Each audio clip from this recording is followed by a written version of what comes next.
vous attendez des jumeaux, des jumelles, ou vous en avez, et on ne vous a pas donné de grands conseils, parce qu'il y a un grand conseil qui se démarque de tous les autres parents, c'est de les aider à se différencier de l'autre.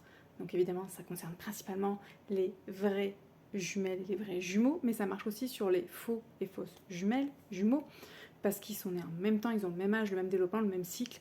C'est pas forcément évident, mais c'est quand même majoritairement, principalement un conseil dédié pour les vrais jumeaux et les vraies jumelles.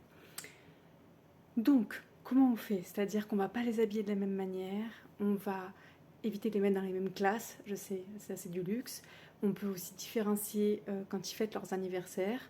C'est pas non plus très pratique, je le reconnais, mais le but c'est de leur apprendre qu'ils sont une identité à part entière et que même s'il y a un reflet quasi identique en face, ils sont différents, elles sont différentes. Donc c'est quelque chose à cultiver, donc on va éviter aussi de les appeler les jumeaux, les jumelles, de les coiffer de la même manière. De toute manière, il y en a toujours un ou une qui ne veut pas faire comme l'autre. Et il y en a toujours un ou une qui veut faire comme l'autre.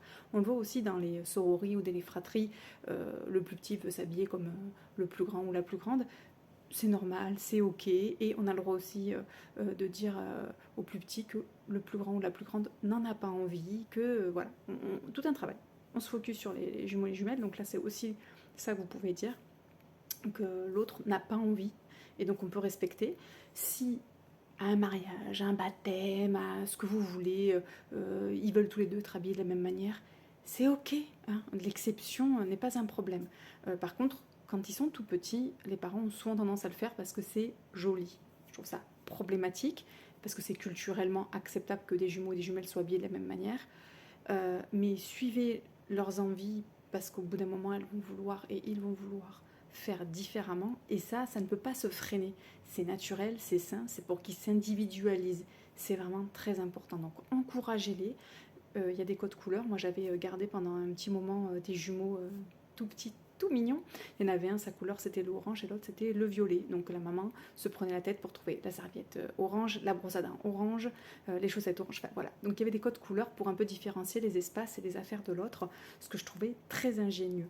Donc pensez à être créative et créatif, parce que l'accompagnement de jumeaux et de jumelles, c'est pas une éducation lambda. Déjà que éduquer un enfant, s'en occuper, voilà, l'aider à se découvrir en tant qu'être soi, voilà, qui est complètement différent de vous.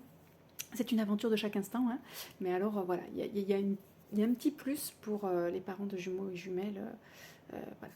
Bon courage, au revoir.